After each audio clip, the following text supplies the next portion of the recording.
Итак, друзья, прочитав надписи плиты Острака 2, ныне хранящиеся в музее Эшмола при Оксфордском университете, мы с вами неожиданно вплотную подошли к разгадке одной из самых главных тайн нашей цивилизации, названной историками катастрофой Бронзового века. Наш рассказ, вернее рассказ о нашей версии событий, мы начнем, специально приехав на левый берег Нила, в Мединет-Абу, чтобы вы, дорогие подписчики, увидели монументальные сцены битв войск Рамзеса III с народами моря, как их исторически называли египтяне.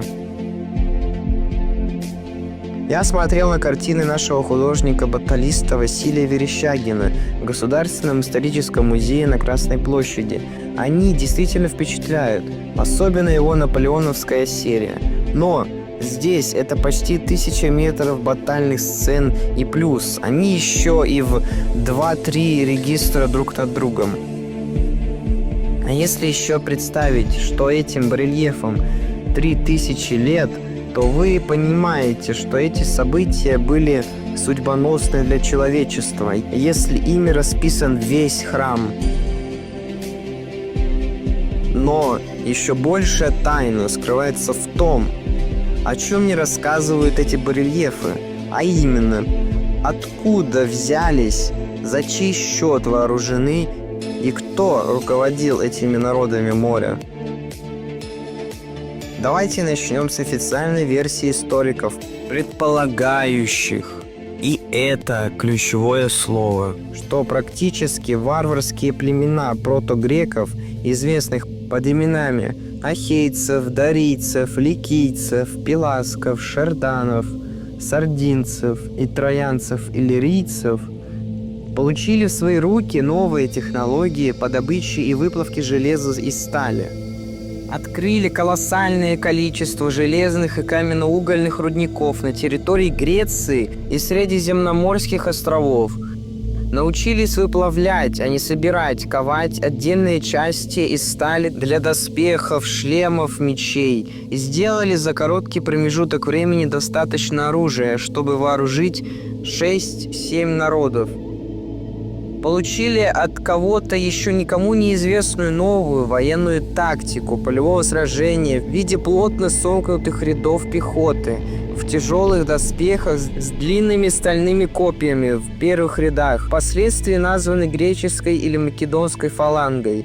Получили лучшие на то время технологии строительства кораблей и подготовили целый флот для переброски из европейской Греции в Малую Азию 6-7 народов провианта из своих семей со всем семейным добром, не имея при этом внятного единого военачальника или же совета командиров.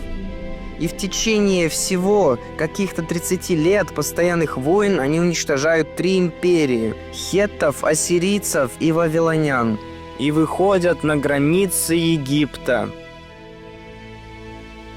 И вы теперь, наверное, понимаете, что с точки зрения военной, экономической и проектной организации такого рода мероприятий, данная трактовка историков выглядит как полнейший бред, ну или бурные фантазии.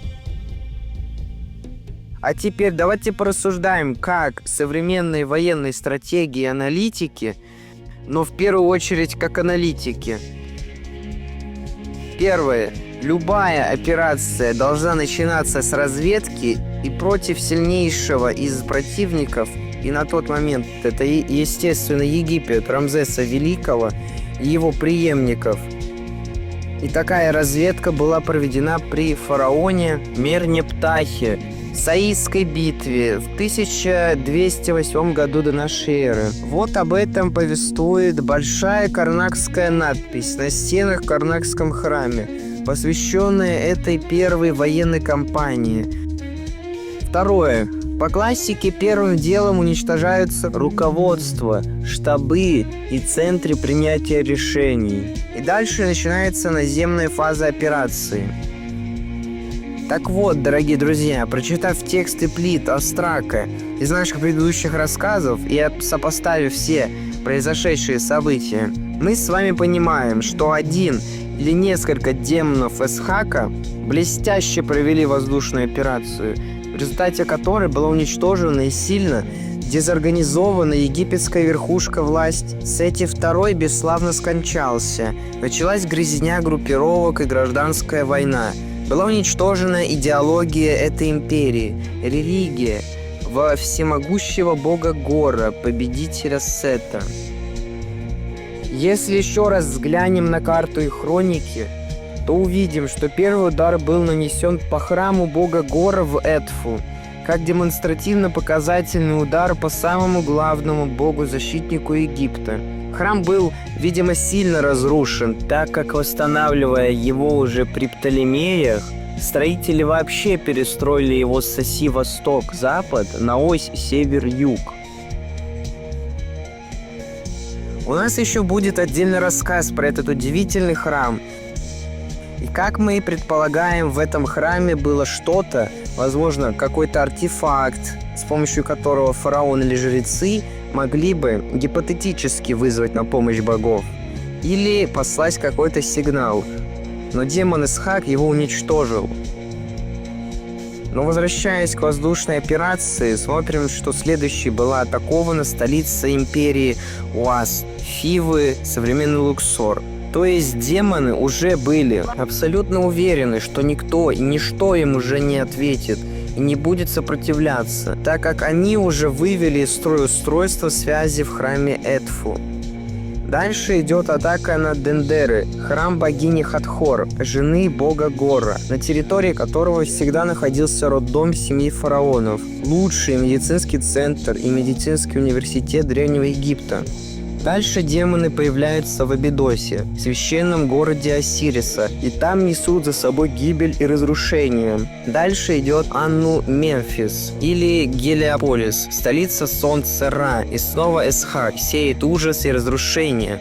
Но заметьте, дорогие друзья, демоны не летают над пирамидами и некрополями Саккары. Видимо, чего-то там опасаются. Все, воздушная операция закончена, и дальше наступает фаза наземного вторжения вооруженной Орды. Как пишут все египетские источники, во вторжении принимали участие ШРДН, Шерданы или Сардинцы. Тут, как говорится, без комментариев. И ряд других союзных им племен ДНН, Донайцы, ПЛСТ, Пелесет, филистимляне, позже палестинцы, Лука, ликийцы, Шекелеш, сицилийцы и другие. Так как к моменту столкновения египетской армии в Сирии эта коалиция уже уничтожила империи хеттов, греческие Микены, Ассирию, то шансов у Рамзеса III остановить эту орду, мягко скажем, не было от слова совсем. И Рамзес III понимал, что его армия – последний барьер на пути этой орды к полному господству в регионе. Он также знал, что шарданы, они же сардинцы, были самыми элитными воинами, сражавшимися в тяжелых доспехах и с круглыми щитами, этаки спецназом, готовыми на все. Их участие в нашествии делало коалицию народов моря особенно опасной. И теперь самое время вернуться к стенам храма Мединет-Абу и взглянуть на подобные описания войны с народами моря. Эти рельефы рассказывают о невероятных событиях, которые современные исследователи называют чудом. Почему это было чудо, спросите вы? А потому что нашествие должно было закончиться полным порабощением Египта, так как 4 года подряд Рамзес III и его профессиональная армия терпели поражение за поражением от флота и армии народов моря, так как ничего не могли противопоставить ни стальному оружию, ни новой тактике ведения боев этих стальных фаланг. Лучшие египетские войска были разбиты в пух и прах в 3 полевых сражениях на территории Израиля и Ливана. И фактически у Египта к 1178 году уже не было ни боеспособной армии, ни территории за дельтой Нила. А когда Рамзес узнал, что весь флот и лучшие воинские контингенты, руководимые шерданами, уже входят в дельту Нила, то фактически это был приговор. И поэтому то, что случилось дальше, было именно чудом. Все, что мог делать фараон без войска, он сделал. Он вооружил кого мог легкими луками и дротиками и перегородил узкие протоки Нила оставшимися торговыми или грузовыми кораблями. Флот народов моря попал в пробку и был зажат по берегам легковооруженными отрядами Рамзеса. Но закованным в стальные доспехи шерданам и донайцам было все равно до стрел и дротиков египтян. Они были в своих условных танках, кораблях. И тут Рамзес приказал дать залп зажигательными стрелами и дальше начал забрасывать столпившиеся корабли бочками с горящей смолой. И началось. Флот захватчиков вспыхнул, как спичка, и корабли начали тонуть. Огненная буря охватила вражеский флот, превратив его в пылающие руины. Шарданы, несмотря на свою храбрость, не смогли противостоять этой катастрофе. Воины, закованные в тяжелые доспехи, пытались спастись, но почти все тонули, а те, кто добрался до берега, были добиты отрядами фараона. Разгром был полнейший. Рамзес фактически сделал то же, что и Александр Невский с рыцарями на Чудском озере. Утопил войско более сильного и лучше вооруженного противника. Но война Рамзеса III с народами моря до сих пор остается одной из самых загадочных страниц древней истории. Как египтянам удалось одержать победу? Какие технологии они использовали и какую роль в этом сыграли шарданы? Эти вопросы продолжают будоражить умы исследователей, делая события XII века до нашей эры еще более захватывающими и таинственными. Но тут вы скажете: хорошо, Рамзес красавчик, ну а где же доказательства связи демонов Исхака, серых пришельцев, с народами моря, которыми они руководили? Приготовьтесь, следующие 15 минут перевернут довольно много ваше мировоззрение.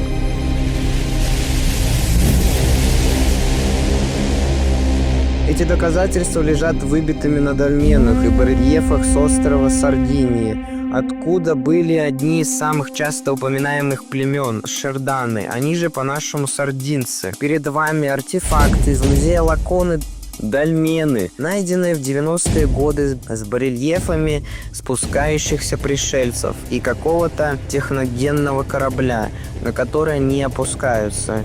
Но самые поразительные артефакты из музея Кальери – это 2,5-метровые статуи. Не то людей в скафандрах, не то роботов-киборгов. Но это точно были не люди. А такие большие острова, как Сардиния и Корсика – это же просто идеальнейший изолированный морем некий полигон или база, где в безопасности можно ковать оружие, тренировать солдат или строить флот. А теперь вопрос, дорогие друзья. А много ли вы слышали и слышали ли вообще что-либо о нурагической культуре Сардинии и ее загадках? В школах и университетах эту тему не проходит. И мы вообще ничего об этом не знали и не слышали, так как тайные артефакты этой культуры полностью засекречены Ватиканом и орденом иезуитов. И сейчас мы расскажем, почему эта загадочная цивилизация является третьей частью пазла катастрофы Бронзового века. Считается, что культура, существовавшая на острове Сардиния с 18 по 2 век до нашей эры, остается одной из самых загадочных в истории человечества. Ее наследие – это тысячи нурагов, каменных башен, мегалитических гробниц и святилищ, которые до сих пор вызывают вопросы у ученых. Но мы уверены, что эта культура скрывает еще более глубокие тайны. Давайте акцентируемся на самых главных из них. Начнем с нурагов, каменных башен 30-50-метровой вышины, но сложенных так называемой циклопической полигональной кладкой. Их точное назначение до сих пор неизвестно. Но по оценкам археологов их сейчас раскопано около 5000, и половина, говорят, еще не раскопана. Как пример, взгляните на этот Су-Нурак-Су Ди Барумини, включенный в список наследия ЮНЕСКО. Нам интересно, а мы одни видим и осознаем, что такой сложенный комплекс, выстроенный циклопической полигональной кладкой из огромных блоков, задача явно не для полудиких сардинцев. А вот еще один пример, названный Зиккуратом или ступенчатой пирамидой Сардинии, объект под названием Монте де Коде.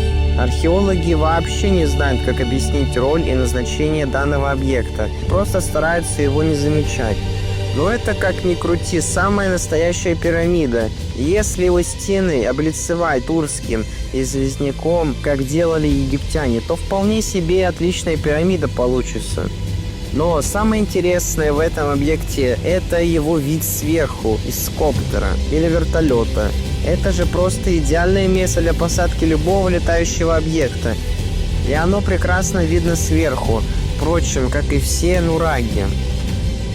А вот у подножия башни и жертвенный стол. Кого или что туда клали, когда нечто спускалось с небес? А как вам этот объект нураг Санту-Антине, один из самых высоких нурагов на Сардинии? Его структура настолько сложна, что некоторые исследователи считают, что он мог быть древнейшей обсерваторией, но сверху снова идеальная посадочная площадка. Некоторые исследователи считают, что это были оборонительные сооружения, другие, что они использовались для астрономических наблюдений. Но, как полудикие сардинцы, находящиеся согласно официальной версии в каменном веке, могли построить такие сложные структуры без современных технологий. Как нурагическая культура обладала технологиями, которые до сих пор не могут объяснить современные ученые. Например, чем они обрабатывали камень с такой точностью, и как они строили свои башни без использования цемента и подъемных механизмов. Железными пилами гранит тоже не особо обработаешь. И самое главное, зачем эти гигантские каменные блоки складывать в циклопическую полигональную кладку? Египтяне и ассирийцы в это время прекрасно строили уже все, что угодно, от крепостей до храмов, из удобных мелких кирпичей и блоков мелкого песчаника, используя рациональный подход и логику обычной человеческой культуры, достигать наибольшего эффекта, применяя наименьшее количество усилий. Дальше еще одна тайна. Нурагические святилища, такие как Санта-Кристина, поражающие своей сложностью. Во-первых, их конструкция позволяет точно определять дни солнцестояния и равноденствия. Какие ритуалы проводили здесь древние сардинцы, и почему эти знания сейчас утеряны? Во-вторых, посмотрите на уровень кладки мегалитических блоков, спускающихся в колодец.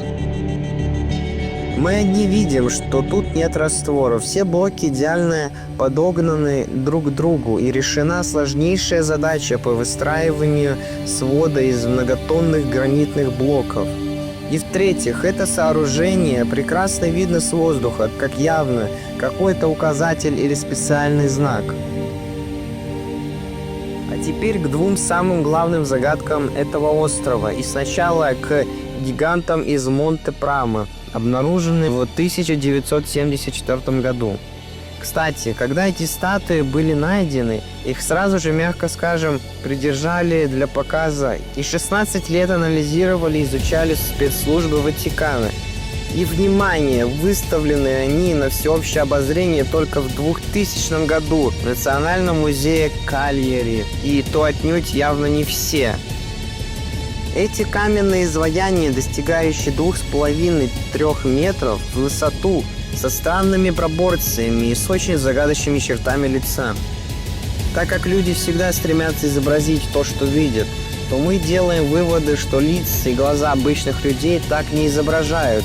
Здесь что-то другое. Мы долго смотрели и изучали материалы по данным статуям. И скажите нам, пожалуйста, мы не видим в данных статуях неких роботов по аналогии со всем известным C-3PO из «Звездных войн». Но согласитесь, очень похож. Так кем же были эти гиганты?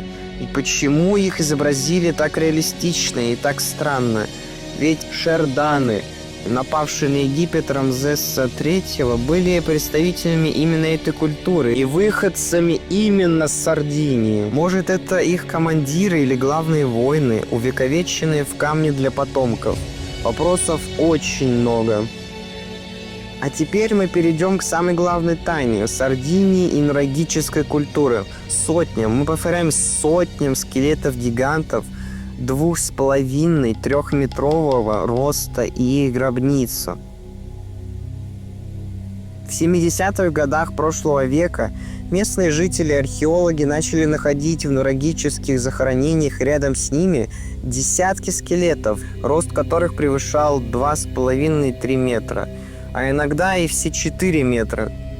Всего, и мы акцентируем на этом ваше внимание на данный момент. По свидетельствам местных крестьян было найдено уже более сотни скелетов. Когда по острову поползли слухи об этом, то эти находки были быстро засекречены, а доступ к ним ограничен. Почему? Кто боялся правды о древних гигантах? И как вы, наверное, догадывались, это Ватикан с орденом иезуитов, который взял под тотальный контроль все раскопки могил и все найденные артефакты на острове. Многими исследователями доказано, что Ватикан и орден иезуитов сыграли ключевую роль в сокрытии находок, связанных с нурагической культурой.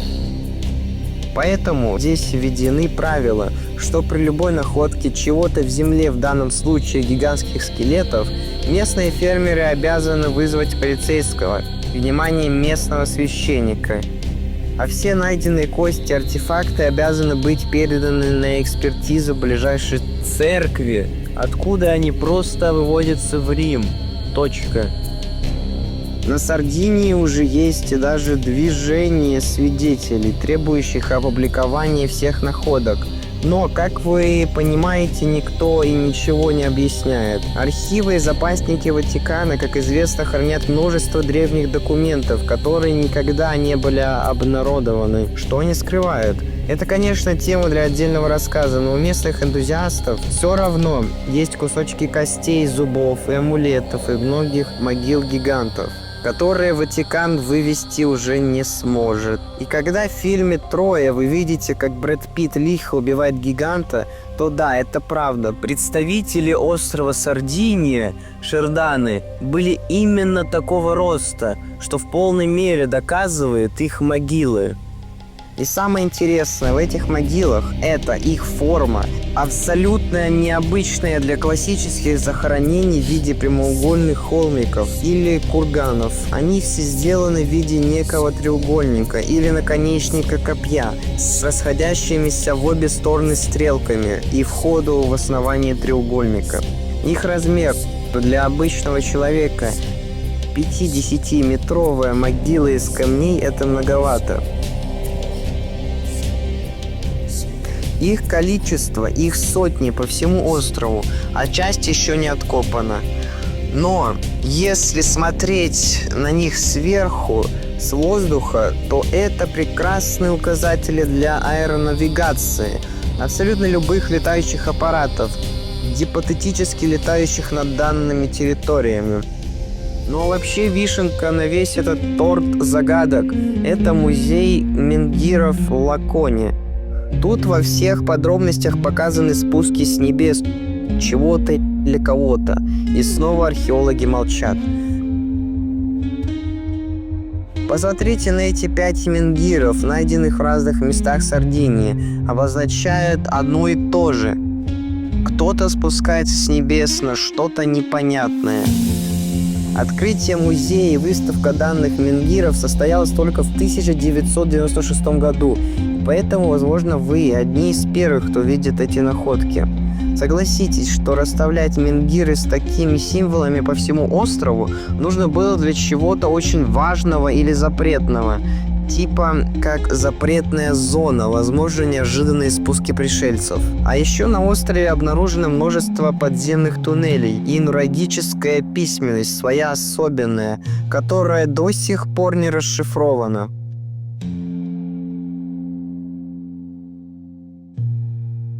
Так кто же вы, шерданы, воины-гиганты? Да и вся нурагическая культура Сардинии. Ведь это не просто страница истории, а целый мир загадок, которые до сих пор ждут своего исследователя.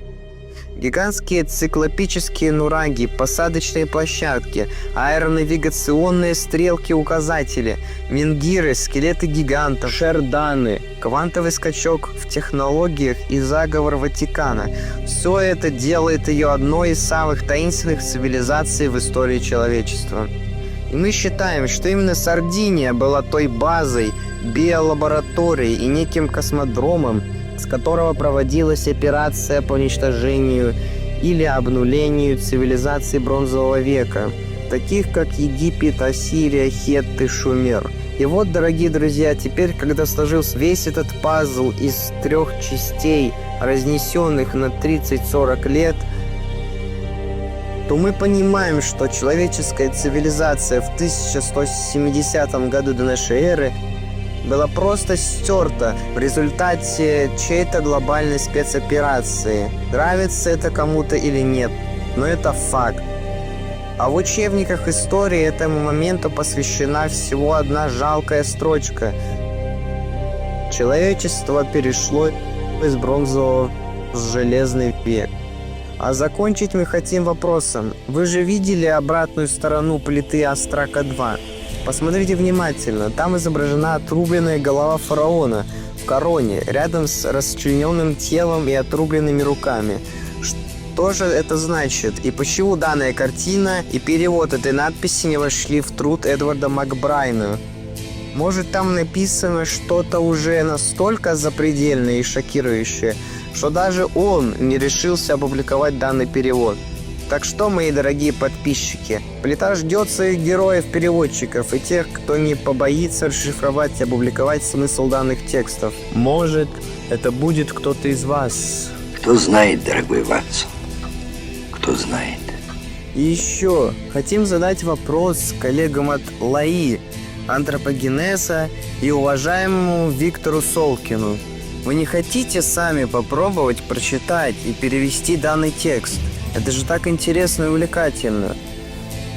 Надеемся, что вы когда-то обратите внимание на данный артефакт и вернетесь к нам со своими версиями. 2124 год. В середине Второй биатомной войны восточные и западные побережья Северной Америки были разрушены. Средний Запад – пустошь токсичности. Статую свободы, сильно поврежденную, переплавляют на вооружении. И никаких следов ее существования, как и цивилизации, управляемой Ротшильдом и Рокфеллерами, не осталось. Даже основание разобрано, кирпичик за кирпичиком, чтобы использовать его для строительных целей в постоянно расширяющихся туннелях метро. Обо всем этом будущий мир 2124 года нашей эры ничего не знает. Археолог изучает кусок бетона неправильной формы со стихотворением, медленно переворачивая его в руке. Из-за того, что Древняя Америка полагалась на пластик и айфоны, те ужасные военные годы сохранилось мало достойных записей, за исключением этих камней с этой тарабарщиной. Он обращается к своему помощнику, который деловито каталогизирует обломки. Это должно было быть частью их религии. Понятия возвышены и демонстрируют сострадание. А возможно, это храмовое божество. Конечно, в то время свирепствовали болезни и каннибализм. Они не проявляли милосердия к своим близким. Возможно, писец выдавал желаемое за действительное и призывал на помощь богиню. Поместите этот артефакт в категорию «магические тексты».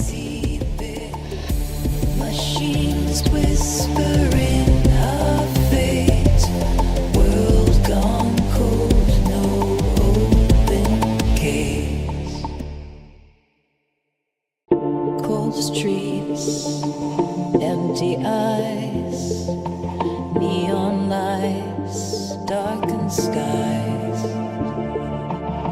silhouettes in the haze, living life in endless maze, heartbeats rhythm out of tune, hollow voices hum this tune.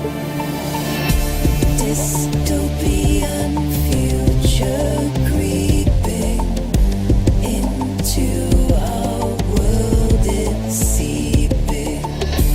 Machines whispering our fate.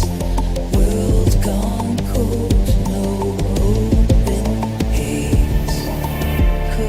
dreams. Pray, Lord, hope is fading, nothing sure. Digital shadows rule the night, lost in endless urban lies. Where did the sunshine go? Left us in a bitter